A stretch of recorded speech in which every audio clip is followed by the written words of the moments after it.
fungsi yang sudah kita kenali.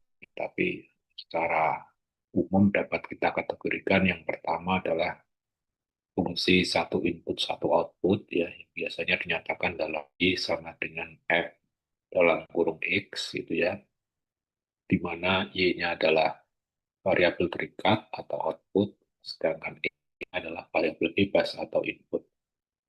Nah, hubungan keduanya bisa dinyatakan dalam kumpulan titik-titik pasangan input-output yang untuk sebuah kurva. Ya. Jadi, dan kurva tersebut biasanya dinamakan sebagai kurva Y sama dengan Fx. Ya. Nah, contoh fungsi ini kalau di mechanical engineering itu banyak kita jumpai saat kita menentukan physical properties ya, sifat-sifat fisik suatu material ya. Sebagai contoh, misalkan konduktivitas termal suatu material itu merupakan fungsi temperatur ya, atau K sama dengan K dalam kurung T gitu. Itu maknanya adalah nilainya bergantung pada temperatur uh, material tersebut ya. Kemudian di dalam mekanika fluida itu kita mengenal adanya viskositas yang itu nilainya juga depend pada temperatur dari fluida tersebut ya. Kemudian kalau di mekanika bahan ya, kenal kekuatan tarik atau sigma itu juga merupakan fungsi temperatur atau nilainya bergantung pada temperatur material. Itu fungsi satu input satu output ya.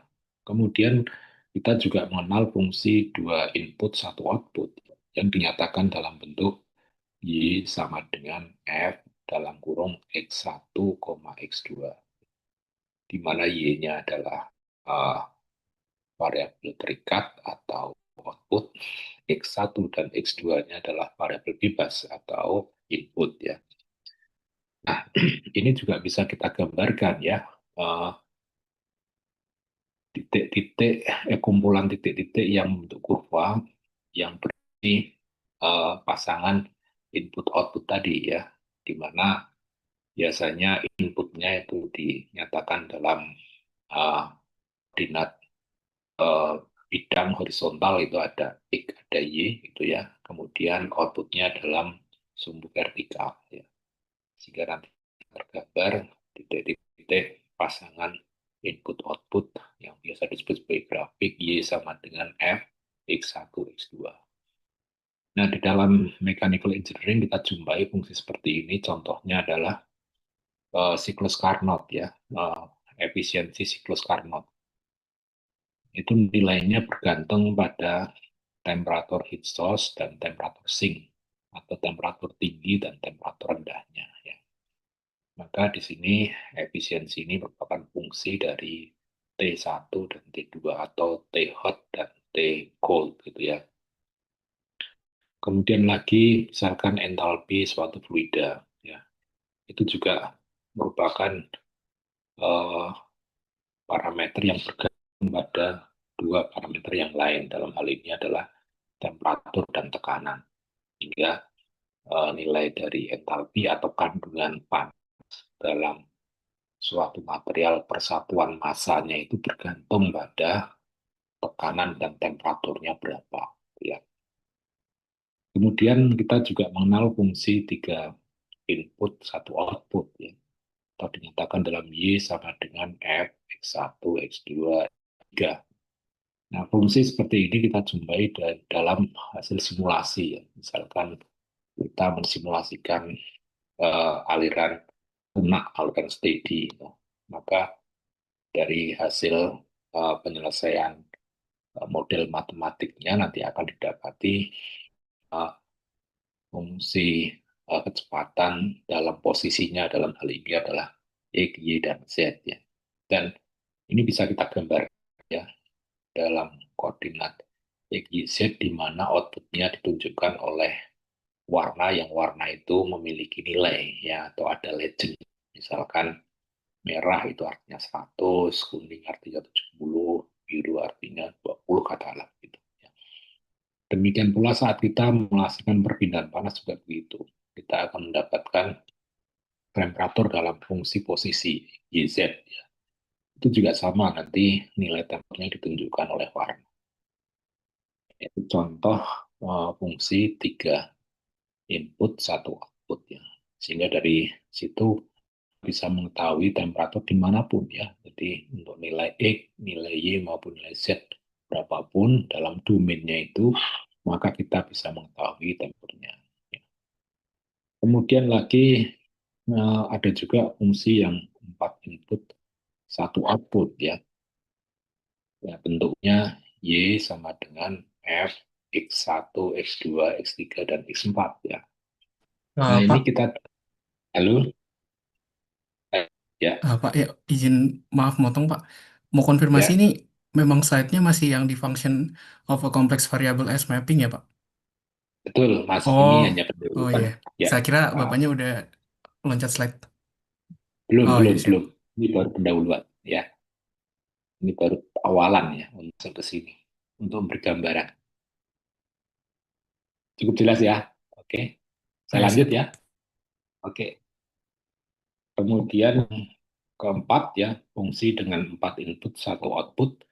Kita jumpai lagi di hasil simulasi kondisi tren atau kondisi yang berubah terhadap waktu. Misalkan kita mensimulasikan aliran yang berubah terhadap waktu, ya, setiap atau perpindahan panas yang berubah terhadap waktu. Contohnya misalkan proses pendinginan, ya, proses pemanasan gitu ya, yang panas berubah terhadap waktu. Nah, itu nanti kita akan mendapati distribusi kecepatan maupun distribusi temperatur itu dalam fungsi posisi dan waktu. Posisi X, Y, Z, waktu T. Nah, nanti tampilannya dalam bentuk uh, distribusi temperatur dalam posisi waktu. Jadi T1 ada distribusinya seperti apa, T2 seperti apa. Sehingga kalau kita ingin menampilkan sepanjang waktu simulasinya itu akan membentuk sebuah video. Ya. Nah, itu tampilan pasangan input-output untuk berbagai variasi fungsi tadi. Nah, kemudian untuk fungsi dengan 5 input, satu output, kita sudah nggak bisa lagi menggambarkan. Ya. Jadi batasnya di situ. Kalau lagi lebih tinggi lagi, misalkan 7 input, satu output, tuh nggak bisa lagi.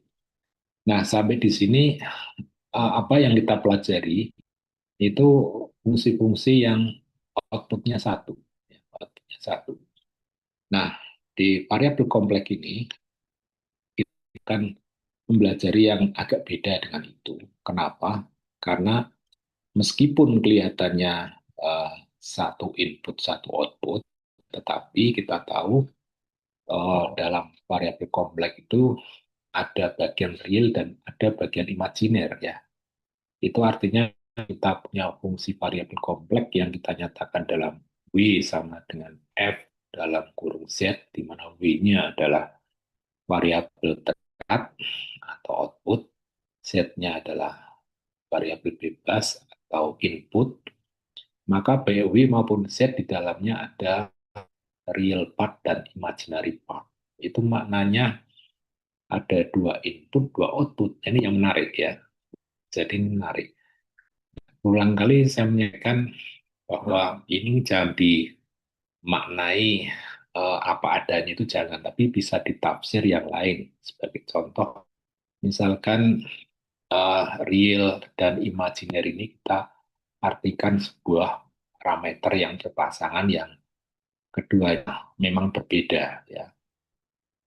Misalkan pada sebuah kasus ya di peralatan elektronik ya. Jadi entah itu peralatan elektronik, entah itu sistem kontrol, entah itu sirkuit elektronik ya, dia akan memiliki karakteristik ya. Karena dia merespon terhadap input yang masuk ke sistem tersebut ya. Nah, inputnya kan kalau dalam listrik itu kan arus dan voltase ya. Jadi arus dan voltase nanti direspon oleh karakteristik sistem itu menjadi output yang outputnya juga sama arus dan voltase.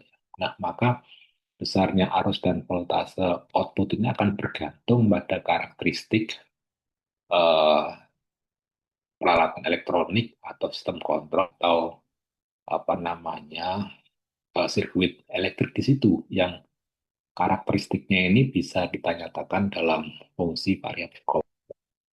Jadi maka eh, harus input, misalkan kita artikan sebagai real, kemudian output kita artikan sebagai imajinernya, maka begitu masuk ke dalam sistem tersebut, dia punya apa karakteristik yang dinyatakan dalam si variabel kompleks nanti akan menghasilkan output dalam bentuk arus output, yang hal ini adalah real output, dan voltase output dalam hal ini adalah imaginary part output gitu ya.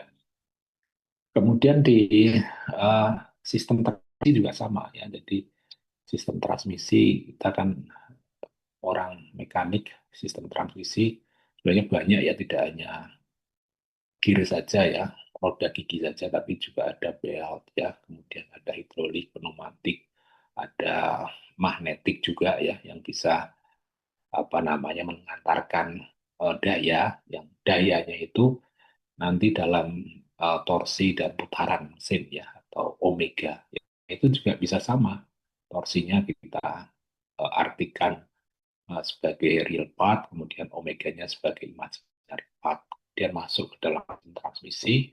Transmisi punya karakteristik yang bisa dinyatakan dalam fungsi variabel kompleks gitu ya.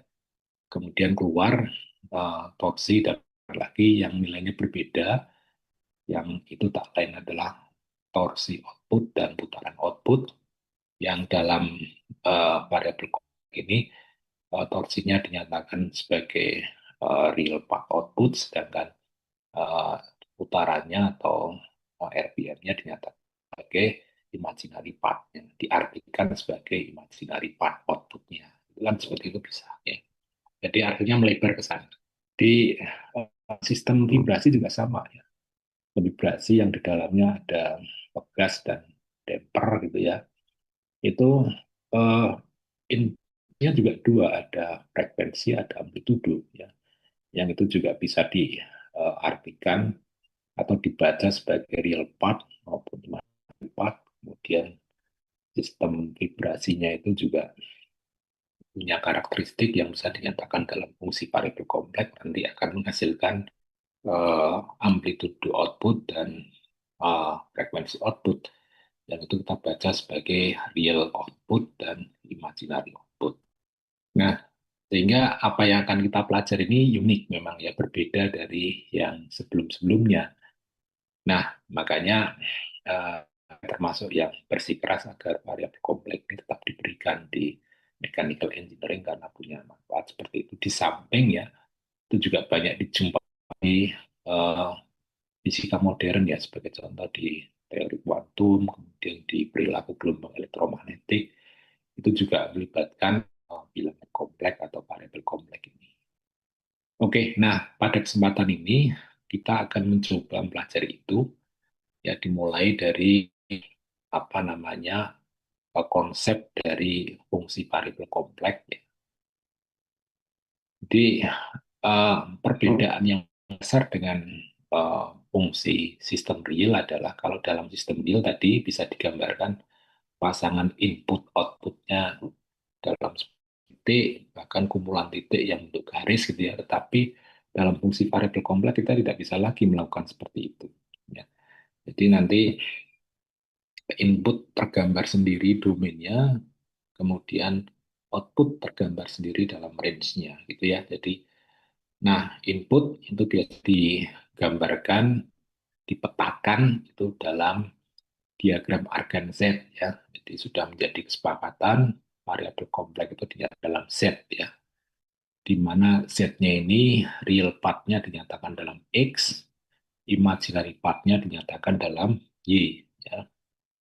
Kemudian uh, outputnya outputnya atau variabel terikatnya itu kesepakatannya dinyatakan dalam W ya, W, di mana real part-nya itu dinyatakan dalam U, imaginary part-nya dinyatakan dalam V ya. Ya, kalau kita punya fungsi W sama dengan Fz ya, kemudian kita punya nilai Z berapa, itu kita masukkan ke sini, maka hasilnya bisa kita petakan di diagram B ya. Nah, fungsi variabel kompleks ini bentuknya ya kurang lebih sama ya seperti fungsi-fungsi yang kita tadi. Ya, ada fungsi linier, ada fungsi kuadrat, ya.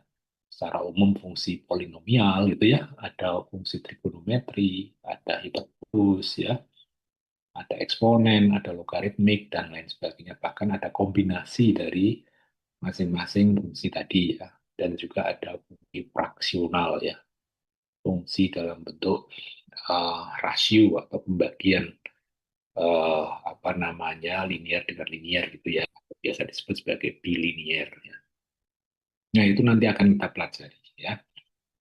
Nah, oke, jadi secara konsep akan seperti ini. Jadi inputnya kita gambarkan, kumpulan inputnya kita gambarkan dalam eh, diagram Argand ya. Kemudian kumpulan outputnya kita gambarkan dalam diagram Argand W ya. Nah, selama problemnya tidak tunggal gitu, maksudnya gini, tidak memetakan satu titik, masukkan ke fungsi, terus hasilnya di mana, itu tidak ya, dalam sebuah range area. Ya ini sebenarnya representasi dari eh, realnya, di aplikasi realnya ya, di implementasi realnya ya. Jadi biasanya kan suatu sistem itu punya eh, rentang atau batasan input ya, atau domain ya. Misalkan tadi arus dan voltase ya. Arus minimalnya berapa, maksimalnya berapa, demikian pula voltase minimalnya berapa, voltase maksimalnya berapa. Nah ini kan kalau kita gambarkan dalam diagram Argand kan membentuk luasan. Ya. Demikian pula untuk kasus tadi ya sistem terang maupun uh, sistem getaran itu juga begitu, ada batasan yang itu nanti membentuk area di dalam diagram Argand. Nah, tentunya setelah kita masukkan dalam fungsi, nanti outputnya juga gitu untuk area. Ya. Nah, makanya coba akan kita pelajari itu ya satu persatu. Nah, nanti kalian juga bisa melakukan pembuktian ya kebenaran teori-teori yang kita sampaikan nanti ya. Jadi misalkan kalian melakukan pengetesan secara sampling pada beberapa titik ya di dalam domainnya itu satu titik di sampling, benar nggak jatuhnya di area outputnya itu ya. Kalau di area output benar, tapi kalau jatuhnya di luar area output berarti mungkin ada yang salah. Ya, salahnya bisa saat pemetaan secara keseluruhan yang pengujian tunggal itu ya bisa dibuktikan nanti. Oke, kemudian kita akan pelajari satu persatu ya, mulai dari fungsi variabel kompleks yang paling sederhana dulu. Ya, setidaknya ada 4 yang sederhana itu. Yang pertama adalah fungsi kompleks yang disebut sebagai mapping atau transformasi translasi, kemudian ada mapping atau transformasi dilasi, kemudian mapping atau transformasi rotasi, dan terakhir nanti mapping atau transformasi inversi ya. Kemudian nanti juga akan kita lihat gabungannya akan seperti apa ya. Oke, nah yang 4 saya sebutkan tadi masuk kategori pemetaan sederhana. Ya. Sederhana karena sifatnya elementer ya, belum digabung dengan fungsi-fungsi lain ya. Jadi makanya disebut sebagai pemetaan atau transformasi sederhana. Nah, mulai dengan fungsi yang pertama ya. Fungsi yang pertama adalah ini, W sama dengan F dalam Z sama dengan A plus Z, di mana A-nya di sini adalah kompleks konstan ya. Jadi bilangan kompleks yang tentu ya. Nah, contoh kompleks konstan ya misalkan 1 plus I, 3 plus 4I, min 3 plus 5I, dan seterusnya, dan seterusnya. Itu yang disebut sebagai kompleks konstan. Ya. Nah, untuk fungsi variabel kompleks seperti ini, nanti pemetaannya akan seperti apa? Jadi kita mulai dari kita punya kumpulan input ya, membentuk area kotak berwarna biru muda ini. Nah, semua input ini kita masukkan ke dalam fungsi W sama dengan A plus Z, Nah, hasilnya ya, hasilnya itu di mana gitu ya. Nah, untuk motif ini kita bisa melakukan sampling ya, satu titik ya. Misalkan satu titik di pojok kiri bawah yang kita ini warna hijau ini ya. Coba kita sampling, kita masukkan ke fungsi ini, hasilnya di mana ya. Nah, untuk memudahkannya, coba gambarkan anak panah dengan pangkal di origin, eh, dengan apa namanya, ujung panahnya ada di yang dimaksud ini seperti halnya vektor posisi ya, yang menunjuk posisi tertentu, yang menunjuk pada satu titik tertentu ya. Nah, kita naik itulah ya. Nah, ini kita masukkan. Ternyata hasilnya itu ada di sini ya, ada di sini, dan setelah kita lacak itu si ini dibentuk oleh vektor Z ini yang digeser sejauh A ya, sejauh A ya, digeser sejauh A. Nah, maka tentunya titik-titik lain juga akan mengalami hal yang sama ya. Nah, karena mengalami hal yang sama, kita bisa mengatakan bahwa keseluruhan input ini akan digeser sejauh A ya. Maka hasilnya adalah ya, itu seperti itu. Nah, karena hasil mappingnya ini pergeseran, biasa disebut sebagai transformasi translasi atau mapping translasi pergeseran. Nah, ini kita bisa melihat bahwa ya, kumpulan inputnya setelah ditranslasi itu baik bentuk maupun ukurannya tidak berubah, ya tetap sama. Ya. Bentuknya tetap kotak, ukurannya juga sama. Hanya bergeser saja, berpindah posisi saja. Ya, sejauh A. Ya. A-nya ini dinyatakan dalam vektor posisi itu ya, vektor posisi A. Nah, untuk memperjelas ini, coba kita lihat contoh. Ya. Kita lihat contoh. Jadi contohnya ini, kita diminta menentukan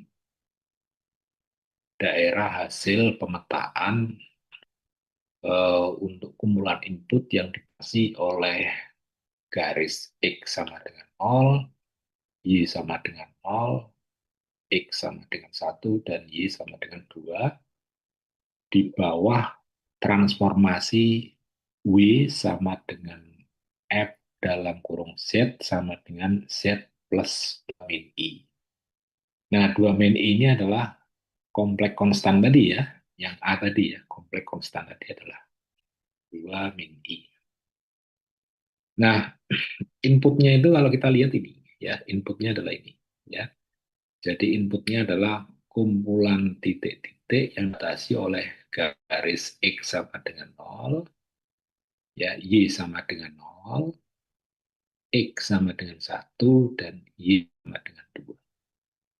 Nah, ini kalau ditransformasikan dengan W sama dengan Z plus 2 min I, itu hasilnya seperti apa? Hasilnya di mana? Ya, range-nya seperti apa? Nah, untuk mengerjakan ini, coba kita tuliskan kembali. I-nya W sama dengan Z plus 2 min I, W-nya ini adalah U plus IB, X-nya ini adalah, Z-nya ini adalah X plus I. Maka kita bisa mendapati bahwasannya U atau real part-nya ini sama dengan X plus 2, sedangkan V ini sama dengan Y min 1. Nah, dua persamaan inilah yang kita gunakan untuk mentransformasi batas-batas input tadi. Jadi, untuk batas input X sama dengan 0, itu kalau ditransformasi menggunakan persamaan tadi, kita akan mendapati batas outputnya U sama dengan 2. Jadi, X sama dengan 0, kita transformasi menjadi batas output U sama dengan itu ya. Kemudian Y sama dengan 0, ya, maka kita dapatkan karena P sama dengan Y min 1, maka P-nya sama dengan min 1. Jadi kalau kita transformasi Y sama dengan 0 menjadi P min 1 ini. Ya. Kemudian kalau X sama dengan 1, ya, tadi U-nya sama dengan kan X plus 2 ya, maka U-nya sama dengan 3. X sama dengan 1 kita transformasi menjadi batas U sama dengan 3. Kemudian yang terakhir, Y sama dengan 2, kita transformasi, karena P sama dengan Y-1, maka dapat P sama dengan 1 adalah ini, batas outputnya. Ya. Maka hasil dari transformasi itu atau pemetaan kumpulan input yang dibatasi oleh X0, Y0, X1, Y1 ini adalah ini. Ya. Jadi titik-titik yang dibatasi oleh U sama dengan 2, V sama dengan min 1, U sama dengan 3, dan P sama dengan 1. Ini adalah outputnya ini, ya, kumpulan outputnya di sini. Nah, kita juga bisa membuktikan bahwa ini memang pergeseran ya terhadap kompleks konstan 2 min I ya. Jadi kita bisa sampling ya, satu titik misalkan di titik 0 ini ya, titik 0 ini. Benar nggak titik 0 ini pergeseran sejauh 2 min I ya. 2 min I itu kan berarti 2 real min 1 imaginary ya, berarti titik ini. Ini kalau kita gambarkan vektornya kan ini ya, vektor posisinya kan ini ya. Nah ini benar ya, ini tergeser sejauh 2 min I ya. Yang lainnya juga sama ya, kalau pergeseran sejauh 2 min I. Ya, jadi ini contoh pemetaan atau transformasi translasi. Ya. Oke, sampai di sini jelas ya. Apakah ada pertanyaan? Silakan kalau ada pertanyaan. Apakah suara saya jelas? Halo, Jelas, Pak. jelas ya. Oke, kalau belum ada pertanyaan kita lanjutkan ya. Eh, Tipe transformasi atau mapping sederhana yang kedua itu adalah dilasi ya. Sebenarnya tidak dilasi sih namanya ya, tidak hanya sekedar dilasi saran saja ya. Jadi kalau literatur Inggrisnya dilasi bisa diartikan stretching, bisa juga di apa namanya katakan magnification ya, pembesaran. Tapi sebenarnya tidak pembesaran ya, tapi depend pada nilai A-nya. Nah, bentuk fungsinya adalah W sama dengan F dalam kurung Z sama dengan A kali Z ya, di mana A-nya ini adalah real constant. Saya lagi real constant ya, real constant. Nah, maka kalau Z-nya kita nyatakan dalam Euler ya, R kali E pangkat Q theta, maka kita akan mendapati bahwasanya modulus dari Z itu dikali dengan A. Ya. Karena dikali dengan A, maka yang terjadi perubahan modulus ya. Nah, perubahan kan bisa lebih besar, bisa lebih kecil, tergantung A-nya. Kalau A-nya lebih besar dari 1, maka yang terjadi pembesaran. Itu disebut dilasi atau stretching atau magnification. Kalau A-nya itu lebih besar dari 0, kurang dari 1, maka yang terjadi pengecilan. Ya, pengecilan. Ya. Nah, coba kita lihat contoh. Kita lihat contoh. Misalkan ini kasusnya pembesaran. Ya, nilai A-nya lebih besar dari 1. Ya. Jadi, saya punya kumpulan input yang membentuk area kotak berwarna biru muda ini ya, dan kita masukkan dalam fungsi W sama dengan AZ di mana A-nya lebih besar dari 1, maka hasilnya bagaimana ya, kita coba cek satu titik ya, di pojok kiri bawah kita gambarkan anak panahnya. Nah, maka eh, panjang dari origin ke titik ini kan tak lain adalah modulus ya, modulus. Nah, ini modulusnya dikalikan dengan A yang A-nya itu lebih besar dari 1. Berarti kan menjadi lebih panjang. Nah, dapat di sini. Nah, titik-titik lain di sini juga mengalami hal yang sama. Ya. Sehingga eh, apa namanya eh, kumpulan titik-titik outputnya itu membentuk area yang lebih besar. Ya. Tapi dalam bentuk sama. Ya. kotak atau kotak, tapi ukurannya berubah untuk kasus besar menjadi membesar. Coba kalau A-nya ini lebih kecil dari satu, lebih besar dari nol, maka outputnya ini akan mengecil ya, tapi bentuknya masih sama ya. Ya. Dan argumennya juga tidak berubah ya, dia dalam garis argumen yang sama ya, jadi argumennya tetap ya, tetap tidak berubah ya argumennya. Nah, jadi ini adalah pemetaan di sini tuliskan sebagai lasi ya, sebenarnya tidak melulu banyak literatur nulisnya dilasi, ada juga yang nulis stretching, ada juga yang nulis multiplication. Ya. Yang bermakna sebenarnya selalu pembesaran bisa. Nah, pertanyaannya kalau A-nya ini negatif bagaimana? Ya. Kalau A-nya negatif, kalau lihatnya uh, dari sisi variabel kompleks itu bentuk Euler, maka agak susah memang ya, susah. Karena kan modulus itu nilainya positif ya, dia panjang ya. Kok negatif jadi bingung kan ya. Jadi mungkin akan lebih mudah kalau kita melihatnya Z itu dalam bentuk kartesian ya, X plus Y. Maka manakala A-nya negatif, maka X-nya menjadi negatif, Y-nya menjadi negatif ya. Jadi kalau awal itu ada di kuadran satu, maka hasilnya akan di kuadran yang realnya negatif, imarnya negatif. Berarti ada di kuadran tiga, ya, ada di kuadran tiga. Kalau awalnya input di kuadran dua, di mana kuadran dua itu realnya negatif, imaginary positif, maka kalau dikalikan dengan negatif, maka akan berada di kuadran 4 ya, karena kuadran 4 itu realnya positif, imajinasinya negatif. Jadi ungkur-ungkur ya. Jadi ungkur-ungkuran kalau bahasa Jawanya saling membelakangi begitu ya. Saling dalam satu garis yang saling membelakangi ya. Jadi misalkan ini dikalikan dengan min A, maka akan dapatnya ini ke bawah begitu ya, ke bawah ya, ke bawah. Apa namanya? Eh, Theta yang sama ya. Jadi ini theta terus antara referensi horizontal dengan kemiringannya ini juga theta ya. Nah, masalah secara kecilnya ya kembali kalau eh, lebih besar dari satu itu perbesaran, kalau di bawah satu sampai nol itu pengecilan ya. Nah, coba kita lihat contoh ya. Kita lihat contoh. Ini contohnya ini.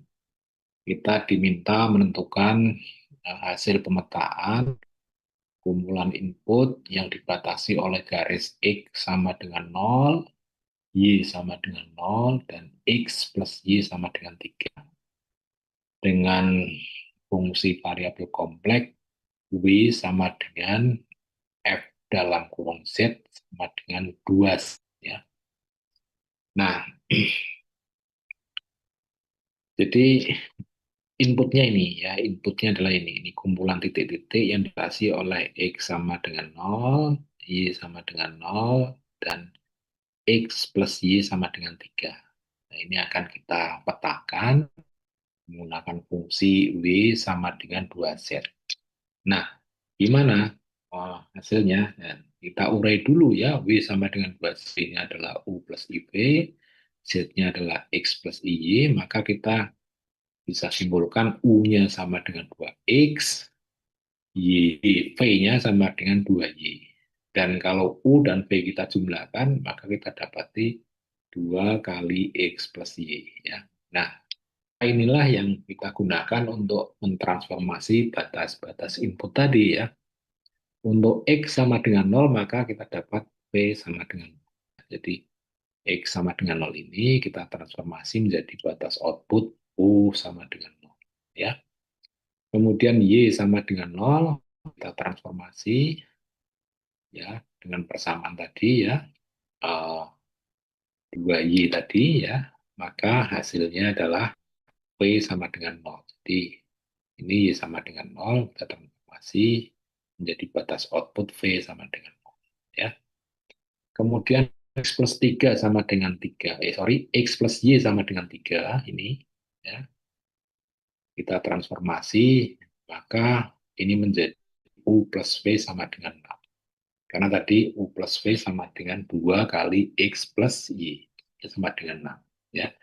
Hingga ini batas X plus Y sama dengan 3, kita transformasi menjadi batas output U plus V sama dengan E. Maka titik yang dibatasi oleh batas output U sama dengan 0, V sama dengan 0, dan U plus V sama dengan 6 ini adalah hasil formasi W sama dengan 2Z terhadap input ini, ya, input ini.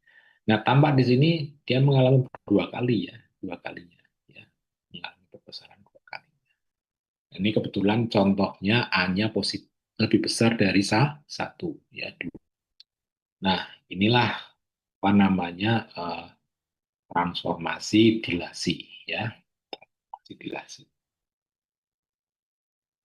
Kemudian berikutnya, transformasi berikutnya adalah rotasi. Jadi pemetaan sederhana yang ketiga adalah rotasi. Bentuk fungsinya seperti apa? Bentuk fungsinya adalah W sama dengan E pangkat I alfa kali Z. Ya. Sekali lagi W-nya ini adalah output, Z-nya adalah input. Ya. Di mana alfa-nya ini adalah real constant. Ya. Alfa-nya real constant. Maka kalau Z-nya kita tuliskan dalam bentuk R, ya, R kali E pangkat I theta, ya, maka kita akan mendapati W-nya ini akan sama dengan R E pangkat I dalam kurung alfa plus theta. Maka kalau kita punya kumpulan input dalam area kotak berwarna biru muda ini, kita transformasi dengan persamaan ini, maka hasilnya kurang lebih, ini coba kita lacak, ya, satu titik dalam kumpulan input tersebut yang berada di pojok kiri bawah, gitu ya, kita gambarkan enak panahnya, ya, maka akan didapat hasil di sini yang kalau kita lacak ternyata itu Z yang diputar sejauh alfa, Z yang diputar sejauh alfa, ya. Nah, kembali uh, positif negatifnya dari sudut ini seperti yang sudah kita bahas sebelumnya, ya. Kalau counter clockwise itu positif, kalau clockwise itu negatif. Nah, ini kebetulan contohnya positif, maka counter clockwise sejauh alfa. Nah, titik yang lain juga mengalami hal yang sama. Ya, titik yang lain juga mengalami yang sama, sehingga kumpulan titik-titiknya itu masih dalam bentuk dan ukuran yang, ya, masih dalam bentuk dan ukuran yang sama. Jadi rotasi dan dilasi punya kesamaan, ya, dua-dua merubah bentuk dan ukuran kumpulan titik-titik inputnya, ya. Jadi hasil pemetaannya itu eh, tidak merubah, ya, bentuk dan ukuran kumpulan titik-titik inputnya. Tetapi kalau dilasi itu bentuknya tetap, tapi ukurannya, ya, berubah, bisa membesar, bisa mengecil. Ya. Nah, contohnya adalah ini, ya. Contohnya ini, ya, ini contohnya, ya. Jadi kita diminta menentukan hasil transformasi dari titik-titik input yang dibatasi oleh X sama dengan 0, Y sama dengan 0, dan X, Y sama dengan 1 dengan fungsi variabel kompleks atau fungsi transformasi W sama dengan Z sama dengan E pangkat I pi per 4 Z, ya. E pangkat I pi 4 Z. Nah, jadi kumpulan titik-titik inputnya adalah ini, ya. Jadi yang dibatasi oleh X sama dengan 0, Y sama dengan 0, dan X plus Y sama dengan 1. Ya, ini kumpulan titik-titik input. Ya. Nah, ini akan kita transformasi dengan fungsi variabel kompleks W sama dengan E pangkat I pi per 4 Z. Nah, hasilnya, ya kita tuliskan dulu ya. Jadi W sama dengan E pangkat I pi per 4 Z, W-nya U plus IP, Z adalah X plus I. Nah, E pangkat I pi per 4 ini kita nyatakan dalam bentuk Euler ya, dalam bentuk formula Euler ya. Kita nyatakan dalam trigonometri atau bentuk polarnya ya, bentuk polar dari E pangkat I pi per 4 ini kan berdasarkan formula Euler adalah cos pi per 4 plus I sin pi per 4. Karena apa? Karena rumus Euler E pangkat I theta itu sama dengan cos theta plus I sin theta. Maka untuk theta sama dengan pi per 4 akan dapat seperti ini. Nah, cos pi per 4 itu kan nilainya seperakar 2 ya.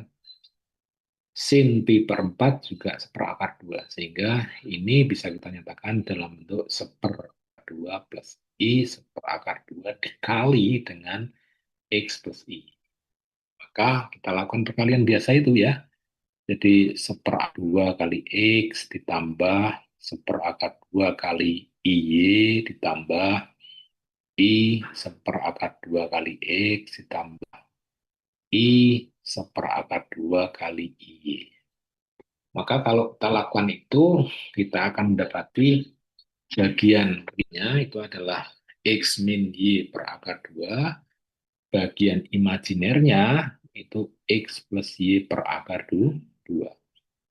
Nah, ini kita gunakan untuk mentransformasi batas-batas input tadi yang akhirnya nanti akan menjadi batas-batas outputnya ya.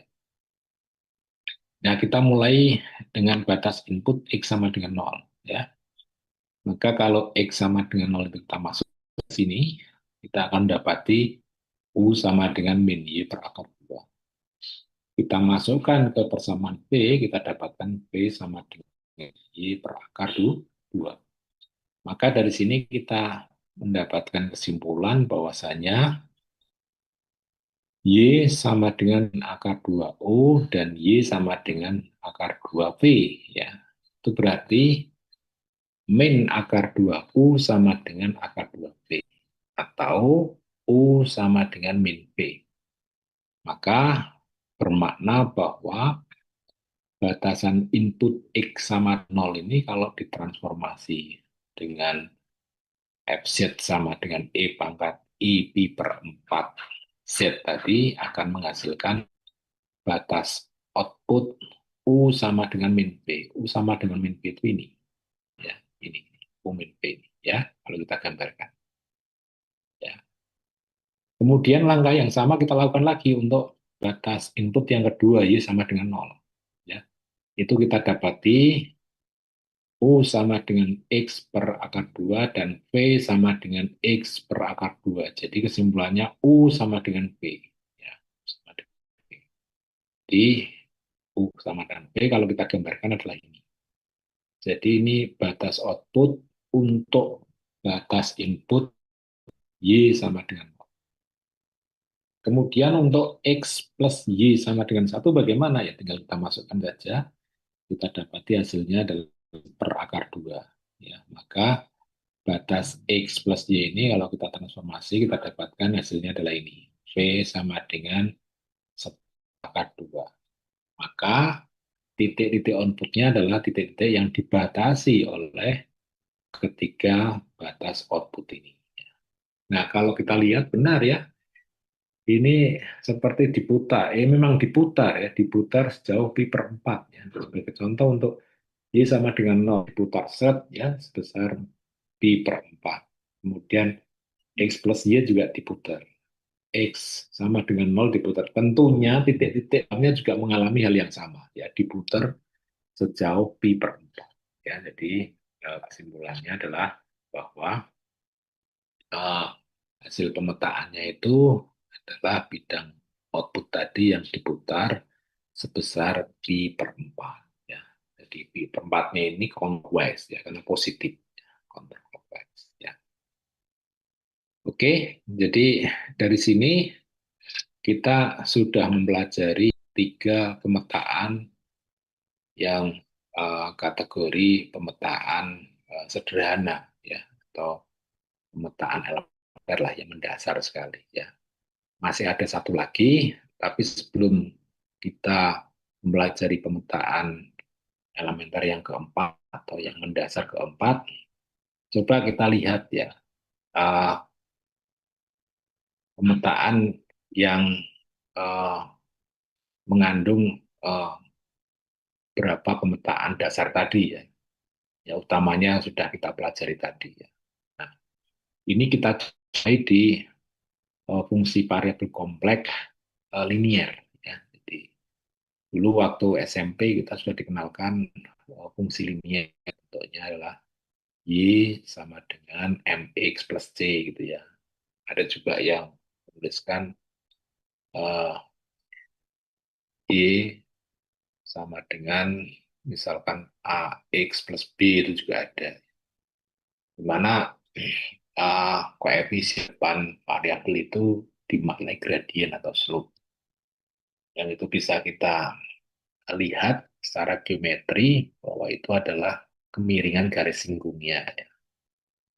Nah, itu kan kita bisa menyimpulkan itu karena pasangan titik input output yang akhirnya untuk garis itu bisa digambarkan ya. Tapi kalau dalam fungsi variabel kompleks linier kan nggak bisa ya. Kita nggak bisa menggunakan pasangan titik input outputnya dalam sebuah kurva atau garis atau apa namanya kurva tadi ya. Kan nggak bisa ya.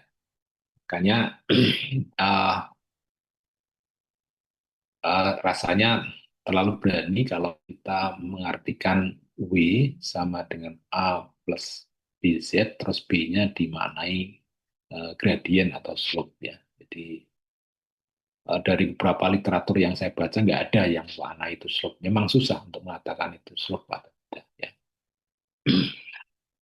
Walaupun nanti secara analitik bisa kita buktikan ya kebenarannya apakah benar itu slope atau bukan ya.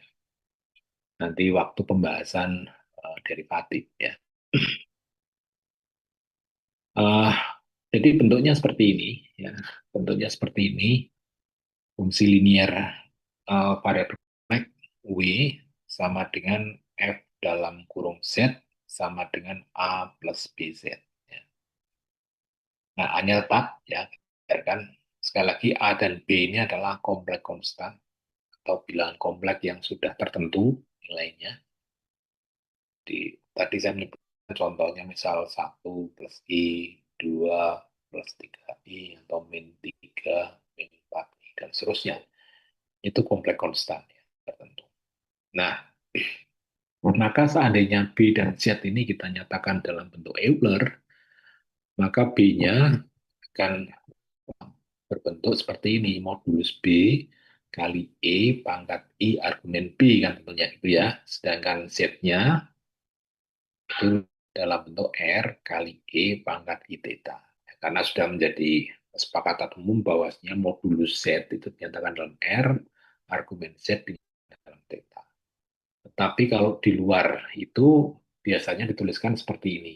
Ya. Seperti contohnya ini B, itu ya. B dinyatakan dalam Euler, itu ya bentuknya adalah modulus B kali E pangkat I argumen B. Nah, maka kita akan dapatkan perkalian antara B dan Z ini seperti ini. Jadi uh, modulus B kali modulus Z ya, di B mutlak kali R kali E pangkat I dalam kurung theta plus argumen B.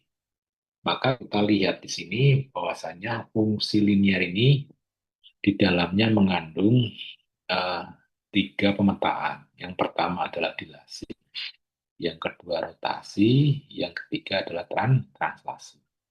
Jadi ini ada di fungsi linier. Ya. Maka kalau kita punya kumpulan titik input ya dalam area berwarna biru muda ini yang membentuk kota ini kita transformasikan ke fungsi linear ini, ya, maka hasilnya kurang lebih seperti ini. Kita sampling satu titik di pojok kiri bawah ini ya, yang berwarna hijau, kemudian kita gambarkan vektor posisinya, ya. Maka seandainya B-nya ini modulusnya di atas satu, ya, maka eh, hasilnya adalah dia mengalami besaran, ya. Dari dia mengalami perbesaran dulu, ya, sebesar modulus B, ya. Kemudian setelah itu dia diputar, ya, sejauh argumen B. Setelah itu dia digeser, ya, sejauh A. Ya. Jadi kalau ini kita masukkan ke sini dapatnya ini, ya. Tapi itu bisa kita lacak lewat ini, ya. Jadi lewat eh, dilasi yang dia alami, kemudian rotasi yang dia alami, dan translasi yang dia alami. Akhirnya ada di posisi. Nah, tentunya titik-titik mengalami hal yang sama. Ya. Karena mengalami hal yang sama, maka seolah-olah keseluruhan input ini mengalami dilasi yang sama, ini ya, kemudian rotasi yang sama, dan translasi yang sama, sehingga akan menghasilkan kumpulan output ini. Ya.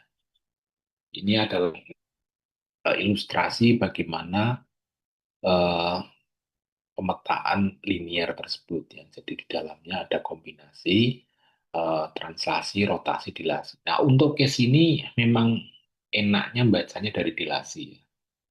Ya boleh sih dari rotasi, ya, terus dirotit dulu baru dibesarin, baru digeser boleh, atau digeser dulu baru dibesarin, baru dirotit juga boleh, hasilnya sama. Tapi untuk kasus ini rasanya lebih enak bacanya dilasi. Diperbesar dulu, kemudian diputar, kemudian digeser. Ya, jadi lebih jelas, lebih clear gitu ya. Ini transformasi linear, ya. Jadi gabungan dari tiga pemetaan sederhana yang sudah kita pelajari tadi. Ya. Oke, sampai di sini ada pertanyaan? Halo, Ada Pak. belum ada ya? Kalau belum ada, kita lanjut ke pemetaan sederhana berikutnya, ya, yaitu inversi. Ya, inversi. Kalau dalam literatur Inggris nuliskannya inversion, ya. Nah, bentuk fungsinya adalah W sama dengan dalam kurung Z sama dengan seperset. Ya, seperset. Nah, maka kalau kita biarkan seperti itu saja agak susah ya misalnya, ya. Maka Z-nya ini coba kita nyatakan dalam formula Euler, ya. R dalam formula Euler yang menjadi seper R kali E pangkat I theta. Dan kita bisa tuliskan menjadi per R ini tak lain adalah modulus hasil inversi kali E pangkat I min theta. Nah, min theta-nya ini adalah argumen hasil inversi. Maka dari paparan ini kita bisa menyimpulkan bahwa pemetaan inversi ini akan menghasilkan modulus sepernya dari modulus input dan menghasilkan argumen negatifnya dari argumen input. Jadi kalian bisa bayangkan ya, jadi modulusnya dibuat seper, argumennya negatif. Nah, negatif ya sebesar argumen inputnya itu. Jadi misalkan awalnya theta menjadi min theta. Ya. Kalau awalnya min theta menjadi theta. Nah, kembali kita ke konvensi sudutnya. Sudut kalau counterclockwise itu positif, clockwise itu negatif. Ya, jadi itu dihitung uh, dari positif, ya, dari sumber real positif. Sumber real positif counterclockwise itu positif sudutnya, tapi kalau uh, bias itu negatif, ya. Nah, sehingga kalau ilustrasinya seperti ini, ya, misalkan ini satu titik itu, titik uh, sudutnya atau argumennya adalah ini, ya. sudut yang dibentuk oleh apa namanya real titik dengan garis yang menghubungkan antara origin dengan titik yang dituju atau vektor posisinya ini ya. Maka eh, argumen negatifnya mana? Nah, ini kan positif ya. Positif. Maka negatifnya ya sebesar itu ke arah negatif ya. Kemudian argumennya kan sejauh dari origin sampai dengan titik itu. Maka dibuat sepernya. Dan itu ada di garis panjang argumen negatif tadi ya. Sehingga nanti akan ketemu seperti itu. Nah, coba kita apa namanya pelajari ya. Kita pelajari bagaimana hasil pemetaan kumpulan input input yang membentuk garis vertikal ya, sebagai contoh ini. Jadi ini kumpulan input yang membentuk garis vertikal di mana nilai realnya sudah tertentu x0, misalkan saja x0 gitu ya. Kemudian imajinernya bervariasi ya dari min tak hingga sampai tak hingga. Ya, sehingga kalau digambarkan dalam bentuk garis vertikal ini. Nah, gambarkan uh, pemetaan inversi ini ya untuk memudahkan selalunya itu juga gambarkan lingkaran yang berjari-jari satu, lingkaran yang berjari-jari satu, baik di input maupun di outputnya ya. Nah, itu kenapa ya untuk memastikan ya inputnya itu ada di dalam atau di luar. Karena apa? Karena sifat inversi ini membuat seper modulus dari inputnya. Maka kalau inputnya ini memiliki modulus lebih besar dari satu, maka outputnya akan lebih kecil dari satu. Kalau inputnya lebih kecil dari satu, maka outputnya akan lebih dari satu. Ya, itu balikannya. Yang makanya perlu digambarkan lingkaran yang berjari-jari satu ini. Ya, inputnya ada di dalam atau di luar. Itu ya. Nah, coba misalkan saja ini contohnya ya, ini kumpul titik input yang membentuk garis vertikal di mana ya eh, posisinya garis vertikal ini di luar ya lingkaran yang berjari-jari satu ini. Nah, ini kalau kita petakan dengan fungsi W sama dengan superset hasilnya bagaimana? Ya, hasilnya. Nah ini jadi kita mulai ya, kita mulai dari titik x0 dulu. Di sini kan eh, namanya y-nya sama dengan 0 ya, y-nya sama dengan 0 karena di titik real part ya, di sumbu real ya, di sumbu real berarti y-nya. Ini kalau kita masukkan ke sini maka akan dapat seper x0. Ini ya, jadi akan dapatnya di sini ya. Jadi hasil pemetaan dari x0 itu adalah seper x0. Ini yang kita contohkan ini digambarkan dalam diagram yang sama ya. Jadi diagram Z dan diagram W-nya tembok jadi satu gitu untuk memudahkan ya, untuk memudahkan. Ya. Mestinya sih dipisah supaya tidak bias. Ini enggak. Jadi diagram Z dan diagram W tembok jadi satu ya. Di manakala kita membaca itu artinya di diagram Z, manakala kita membaca output itu artinya di diagram B ya, tembok jadi satu. Makanya di sini tidak ada istilah EGY atau UV ya, yang ada real sama imajiner. Ini karena tembok jadi satu ya. Nah, hasilnya ada di sini ya, seper X ini, X0 ini ya. Nah, kemudian coba kita cek untuk titik di atasnya ke atas ini, ke atas. Misalkan saja di sini, titik ini. Maka titik ini akan memiliki modulus sebesar panjangnya ya dari origin sampai titik ini. Origin titik ini yang garis hijau ini ya. Kemudian punya argumen sebesar ini, dot yang dibentuk oleh sumbu real dengan vektor posisinya ini ya atau garis hijaunya ini. Maka yang mudah ditentukan hasil pemetaannya dulu adalah argumennya ya, argumennya jadi negatifnya.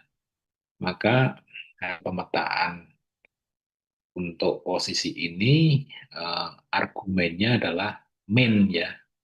Jadi kita bisa buat garis sudut yang sama dengan ini cuma negatif ya, di bawah ini ya. Jadi arahnya counter. Nah ini adalah argumen hasil pemetaan titik ini ya. Nah setelah itu baru kita tentukan modulusnya. Modulusnya adalah seper R. Misalkan R-nya adalah ini, seper R-nya ya sepanjang ya seperset itu ya seper R-nya itu ya seper R-nya di mana dan itu ada di garis argumen hasil pemetaan tadi sini. Nah ini jatuhnya di sini seperset ya. Sehingga kita bisa melihat polanya di X0 itu di titik ini, kemudian kalau naik itu ke bawah ini ya bawah. Terus ini kalau kita lanjutkan titik berikutnya kan terus ini membentuk separuh lingkaran bawah. Ya. Sampai ke atas sekali, sampai mendekati tak hingga itu akan semakin dekat dengan nol dan pernah nol ya. Jadi titik nolnya nggak akan pernah tersentuh ya. Jadi berapapun nilainya tidak akan pernah membagi habis yang menjadi nol itu nggak bisa. Ya. Jadi ini membentuk lingkaran di mana nolnya itu kosong ya, nggak ada ya, nggak akan pernah sampai ke situ. Ya. Kemudian yang separuh bawah bagaimana? Juga sama ya, ini berangkat dari seper X0, kemudian kalau coba kita sampling titik ini punya argumen segini, maka argumen hasilnya min-nya berarti di atasnya, kemudian tinggal cari seper akan di sini. Ya. Dan ini terus semakin ke sini juga akan semakin mendekati nol. Ya. Jadi semakin ke bawah itu akan semakin mendekati nol. Jadi kesimpulannya untuk kumpulan titik-titik input Y positif itu akan menghasilkan separuh lingkaran bawah ya dengan apa namanya pasangan urutannya ini mulai dari seper X0 terus menuju ke 0 ya. Kemudian yang bawah itu akan menghasilkan separuh lingkaran atas perjalanannya mulai dari seper X0 itu menuju ke 0 ya atau menuju ke theta hingganya. Ya. Nah, jadi dari sini kita menyimpulkan input garis lurus oleh fungsi inversi akan menghasilkan output dalam bentuk lingkaran. Ya, dalam bentuk lingkaran. Ya. Nah, misalkan ditanya kalau inputnya itu semua titik-titik asal nolnya asal X-nya lebih besar dari X0 itu berarti semua titik-titik di sini yang di sebelah kanan itu. Maka outputnya adalah ya semua titik-titik yang dibatasi lingkaran ini. Ya. Jadi hasilnya memusat di sini. Ya, memusat di sini. Nah, bagaimana kalau inputnya itu berupa lingkaran atau titik-titik yang dibatasi oleh lingkaran? Ya. Nah, misalkan saja lingkarannya ini ada di luar lingkaran satu ya, maka hasilnya karena diseper ya argumennya dia akan kecil ya dan di dalam lingkaran satu ini ya. Dan kalau kita cek ya sama, misalkan ini kita cek di titik Z gitu, argumennya ini, sudutnya ini, maka kita bisa cari argumen hasil inversinya, ketemu minus ya. Kemudian di garis itu kita ukur yang nilainya seperset ada di mana, maka itulah titik hasil inversinya di titik itu. Ya. Kemudian di lain juga sama, kita lakukan hal yang sama, maka kita akan dapati pola seperti ini. Ya. Jadi eh, kumpulan titik-titik yang dibatasi oleh lingkaran akan tetap berbentuk lingkaran. Ya. Jadi, nah kalau kita memandang bahwa garis vertikal atau garis lurus ini bagian dari lingkaran yang berjari-jari tak hingga, maka kita bisa menyebut bahwa pemetaan ini sini punya sifat circle preserving. Jadi dia melestarikan atau mengekalkan bentuk lingkaran. Lingkaran di mapping tetap menjadi lingkaran, hanya berubah ukuran ya. Nah itu, nah coba lihat ya pembuktian secara matematiknya tadi kan hanya secara geometri ya, ya. Jadi hanya sampling beberapa titik saja kita berhipotesis untuk lingkaran. Apakah benar untuk lingkaran? Nah ini pembuktiannya, ya ini pembuktiannya bahwa uh, apa yang kita duga tadi benar ya. Jadi dimulai dari uh, titik inputnya ya atau titik-titik inputnya yang bentuk garis lurus tegak tadi Z sama dengan X0 plus Y ya. Nah, kemudian tadi yang tak lain adalah U plus IB itu sama dengan seper Z ya. Kemudian kita kalikan dengan satu, yang satunya dinyatakan dalam konjugit per konjugit, konjugit Z per konjugit Z ya. Maka kita akan dapati Z konjugit per ya, modulus Z kuadrat ya. Nah, maka kita mendapati persamaan X0 min Y per X0 kuadrat plus Y kuadrat. Dan demikian, kita bisa mendapati bahwasannya U-nya atau real part-nya itu sama dengan X0 per X0 kuadrat plus Y kuadrat. Ya, ini persamaan satu misalkan. Kemudian V-nya itu sama dengan min Y per X0 kuadrat plus Y kuadrat. Ini misalkan persamaan.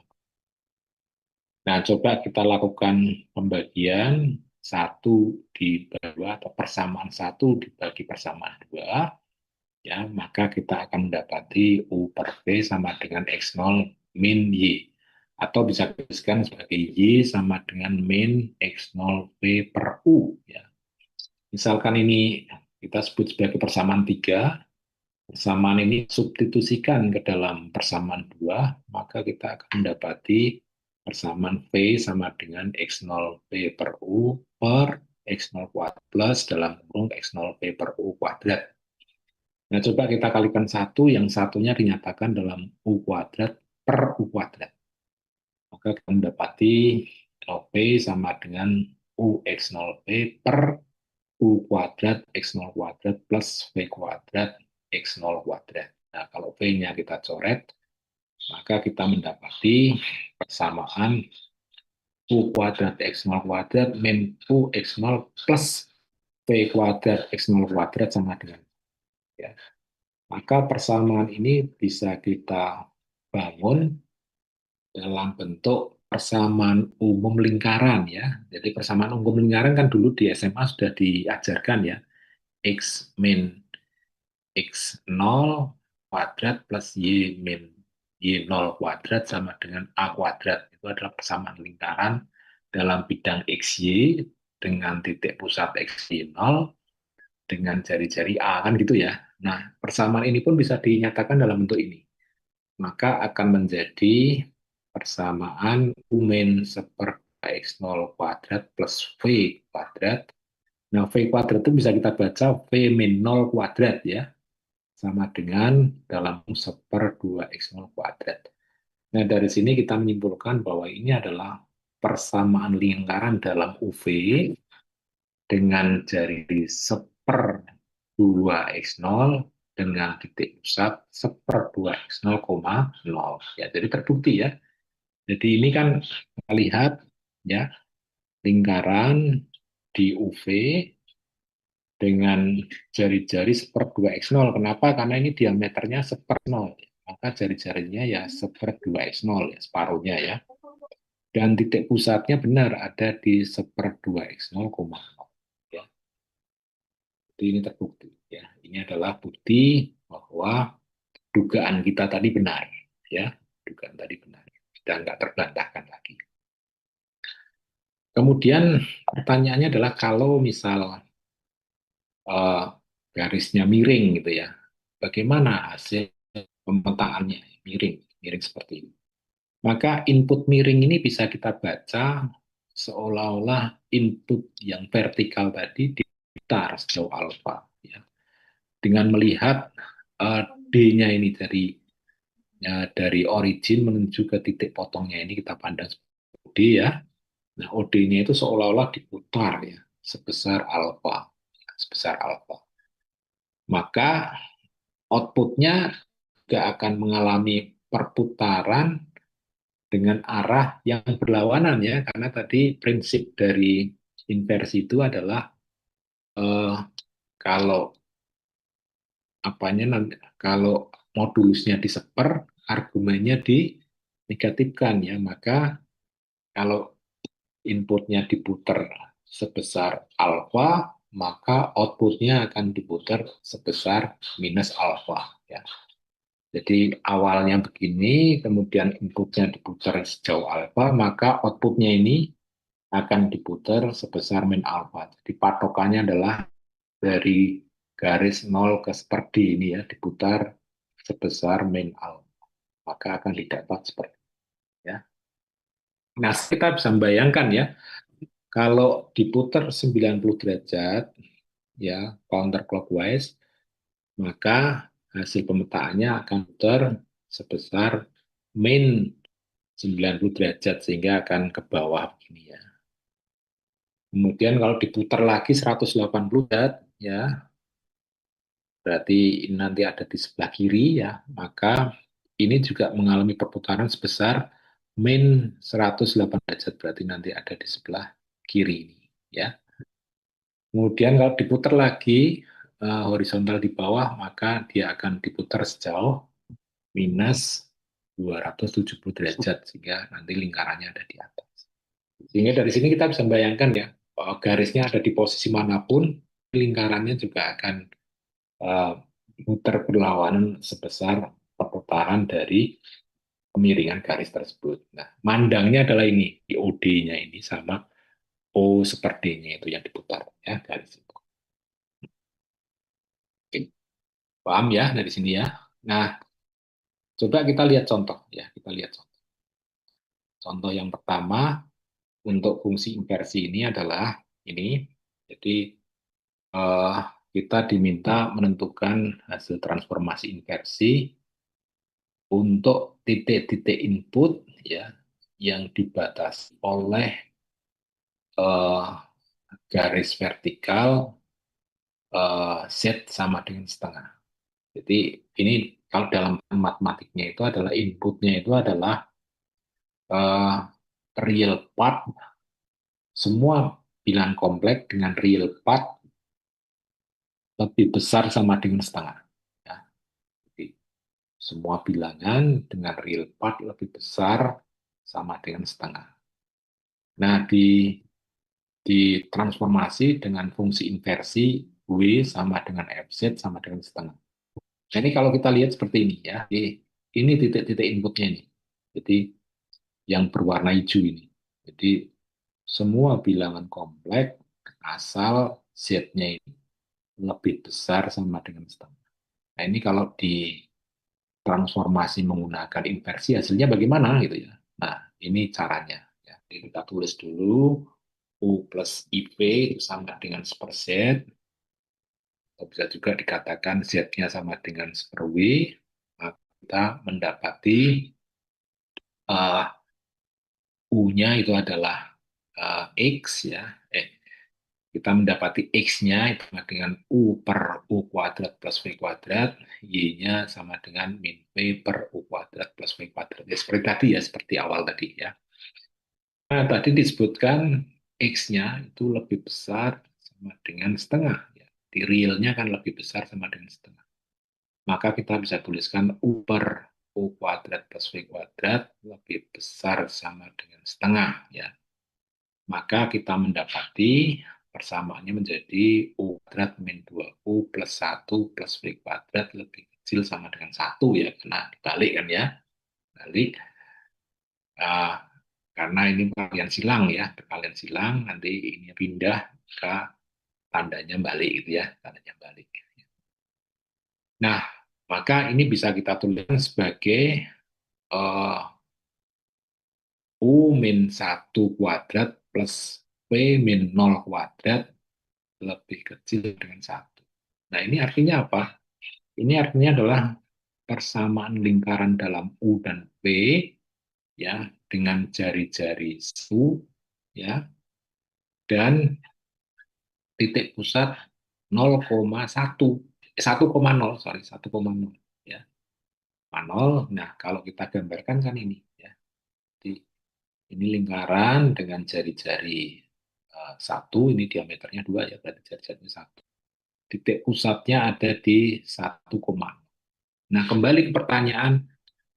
Nah, jadi di sini eh, tertulis U min 1 kuadrat plus V kuadrat lebih kecil sama dengan satu. Maka outputnya itu mana? Outputnya itu adalah semua titik yang ada dalam lingkaran ini. Karena tadi disebutkan lebih kecil sama dengan satu. Ya. Sehingga semua yang ada di lingkaran ini adalah output dari input, titik-titik input untuk real part lebih besar sama dengan setengah. Ya, ini kalau dipetakan hasilnya adalah ini. Ya. Nah, sedangkan garis di dalamnya ini kan hanya aksesoris saja ya untuk menunjukkan bahwa kalau titik-titiknya ada di sini, nanti juga ada di garis biru ini. Jadi, ini tidak relevansinya. Bisa kamu cek kalau di sini nanti hasilnya di mana dan seterusnya. Ya. Itu contoh yang pertama ya. Dan contoh yang kedua ya. Contoh yang kedua sama ya. Kita disuruh menentukan hasil pemetaan untuk titik-titik input yang diisi oleh dua garis, yaitu garis Y sama dengan seperempat dan Y sama dengan setengah. Jadi, nah transformasinya juga seperti itu, hasilnya bagaimana? Ya. Jadi kalau kita lihat titik-titik inputnya ada di sini nih, ya. Jadi semua nilai yang dibatasi oleh Y sama dengan setengah dengan Y sama dengan seperempat, ya. Semua titik ini. Ini kalau ditransformasi dengan seperset hasilnya di mana? Ya.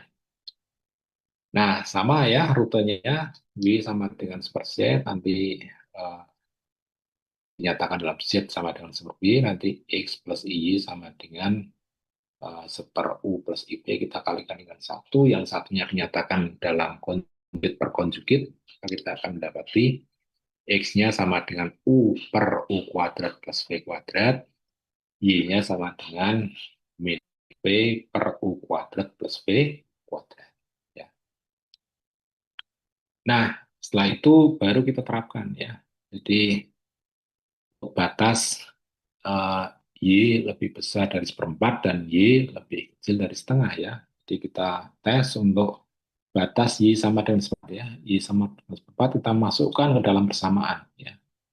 Jadi kita masukkan ke dalam persamaan 2 tadi, Y sama dengan min V per U kuadrat plus V kuadrat, maka kita akan mendapati seperempat sama dengan min V per U kuadrat plus V kuadrat. Maka kita akan mendapati persamaan dengan perkalian silang ya. Perkalian silang kita mendapati U kuadrat plus V kuadrat sama dengan min 4V. Ya. Kita bisa manipulasi ya dengan menambahkan 0 yang nolnya dinyatakan dalam 4 min 4 ya. Sehingga min 4-nya bisa kita taruh di ruas kanan ya. Sedangkan U kuadrat plus V kuadrat plus 4V-nya plus 4 itu kita nyatakan dalam bentuk U kuadrat plus V plus 2 kuadrat sama dengan 4. Nah, dari bentuk ini kita bisa menyimpulkan ya, ini adalah persamaan dalam UV yang berjari-jari 2 dengan pusat lingkaran di 0, min 2 ya, 0, min 2. Maka kalau kita gambarkan itu hasilnya ini ya, lingkaran yang besar di bawah ini ya. Lingkaran besar yang di bawah ini. Ini adalah lingkaran dengan jari-jari 2 dengan titik pusat 0, min 2. Ya, 0,2 ya. Oke, kemudian kita lihat batas yang kedua ya, Y sama dengan setengah. Ya. Kita masukkan persamaan 2, ya, persamaan 2 ini menjadi setengah sama dengan min V per U kuadrat plus V kuadrat. Ya. Maka dengan perkalian silang kita mendapati U kuadrat plus V kuadrat sama dengan min 2V. Ya. Nah, kemudian kita manipulasi dengan menambahkan 0, nolnya dinyatakan dalam plus 1 min 1, ya. Kemudian min satunya kita pindahkan ke ruas kanan, maka kita akan mendapati persamaan yang bisa kita bentuk dalam bentuk persamaan linear U kuadrat plus V plus 1 kuadrat sama dengan 1. Nah, ini adalah persamaan lingkaran dalam UV dengan jari-jari 1 dengan titik pusat 0,1. Kalau kita gambarkan adalah lingkaran yang kecil ini. Ini gambarnya kurang sempurna ya, agak lonjong. Ini sebenarnya bentuknya lingkaran, ya, lingkaran sempurna ya. Nah, maka titik-titik outputnya mana? Ya, titik-titik outputnya ya adalah titik-titik yang dibatasi oleh batas output yang luar ini dengan batas output yang dalam.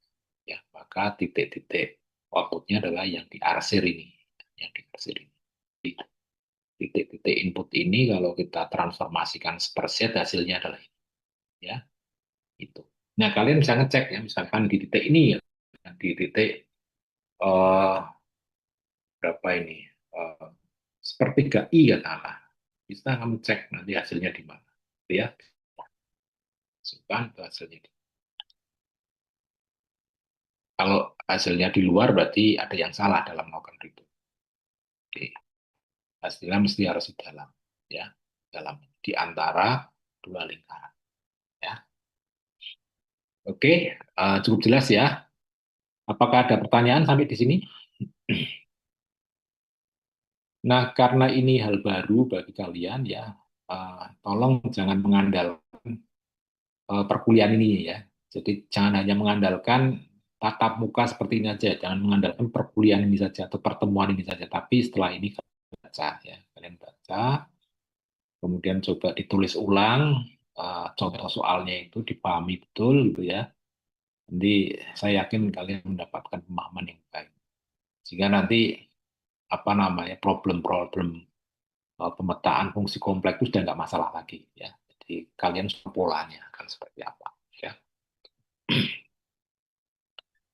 Nah, sehingga untuk case seperti ini jadi mudah jawabnya ya setelah kita pahami itu semua ya. Misalkan ya kita punya kumpulan titik-titik yang membentuk area pola berwarna biru muda ini ya.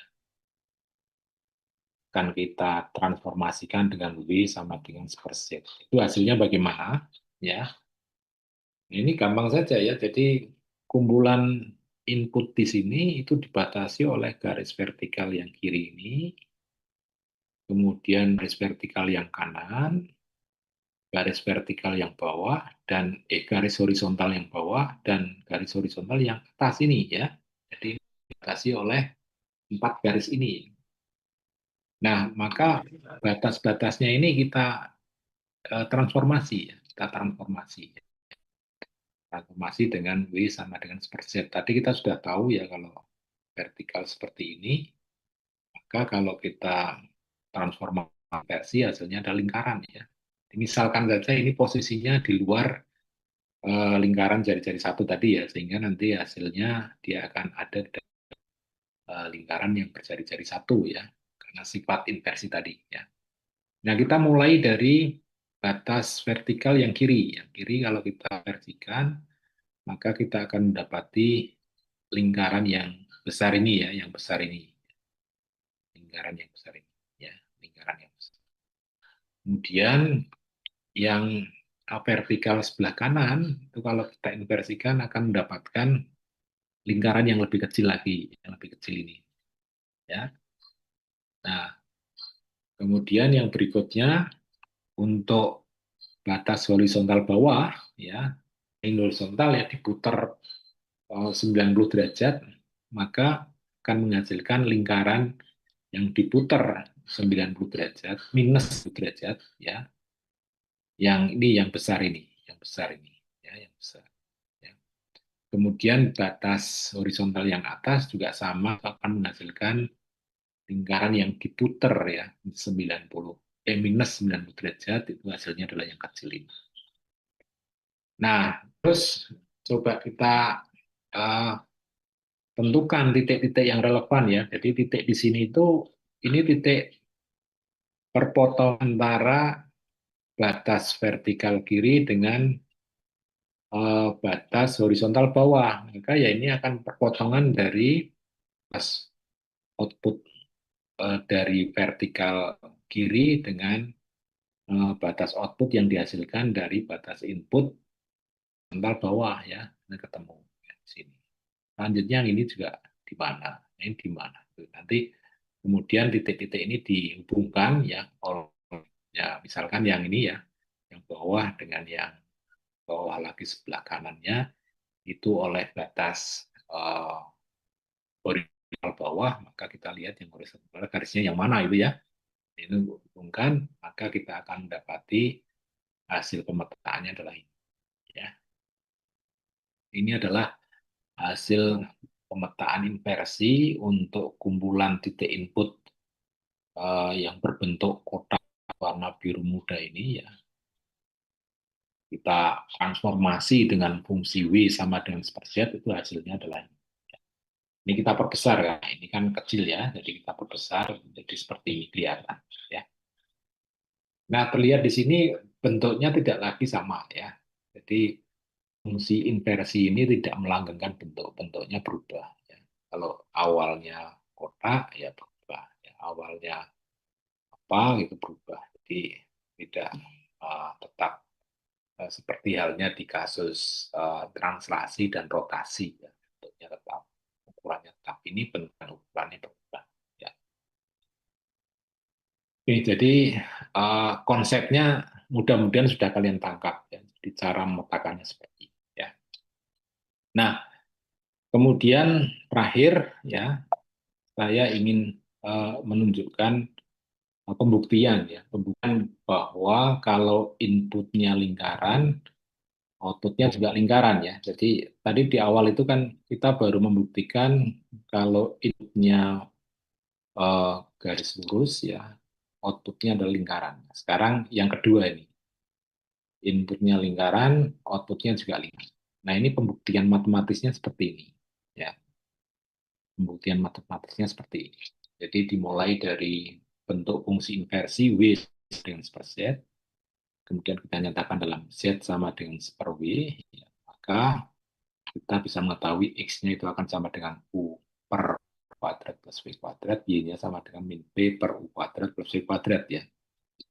Nah, input lingkaran misalkan ini ya kita nyatakan dalam umum ya, ini adalah bentuk umum persamaan lingkaran dalam XY ya, dalam input ya, XY.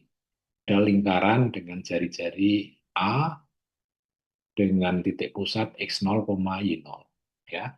Nah, ini bisa kita nyatakan dalam bentuk lain ya. Jadi kalau kita kuadratkan itu bisa dibentuk seperti ini ya. Ini bentuk lain dari persamaan lingkaran. X kuadrat plus Y kuadrat plus A1X plus A2Y plus A3 sama dengan. Nah, kemudian X ini kita substitusikan ke sini. Ya. Jadi X sama dengan U per U kuadrat plus V kuadrat itu kita substitusikan ke sini. Y juga kita substitusikan ke sini. Ya. Maka kita akan mendapati persamaan seperti ini.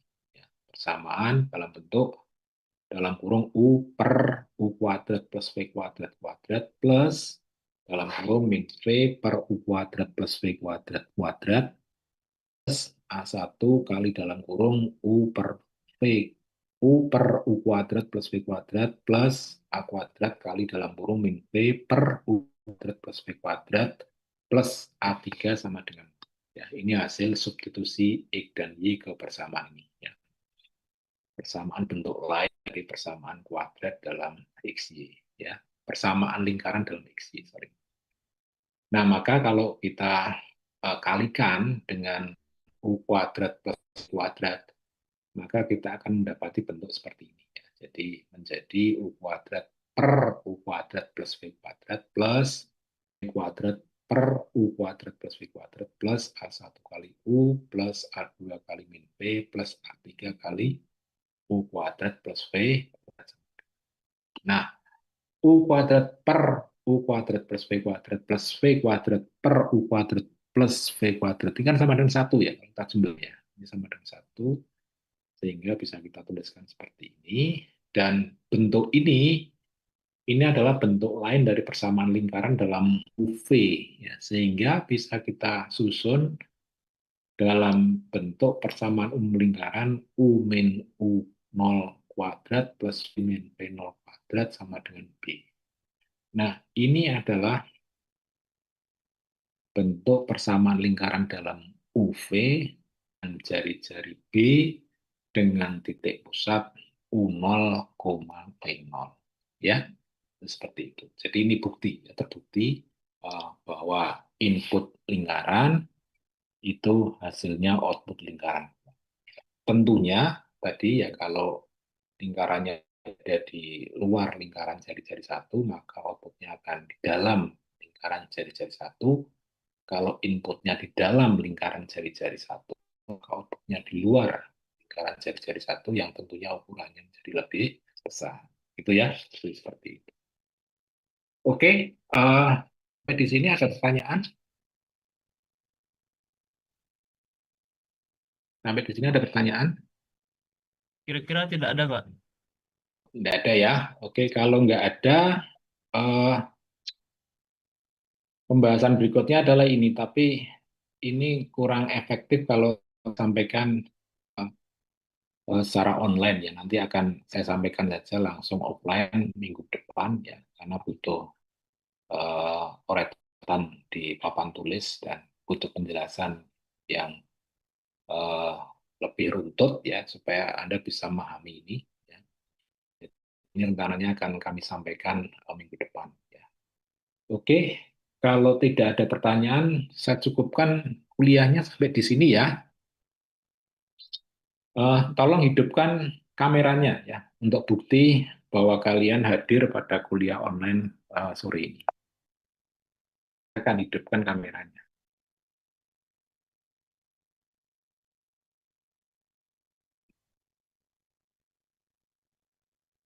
Hidupkan semuanya. Ya.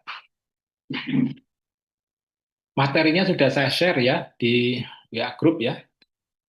Ini bisa download di sana. Ya. Oke, saya hitung 3 kali. Hitungan ketiga saya ambil gambarnya. Ini screen yang pertama, 1, 2, 3. Oke, terus screen yang kedua. Siap? 1, 2, 3. Akhir, screen yang ketiga, hidupkan kameranya. 1, 2, 3. Oke, terima kasih. Kurang lebihnya mohon maaf. Selamat sore, selamat beraktivitas. Sampai ketemu lagi minggu depan insya Allah. Terima kasih. Terima kasih, Pak. Terima kasih, Terima kasih, Pak. Pak. Terima kasih, Terima Pak. kasih, Pak. Oke.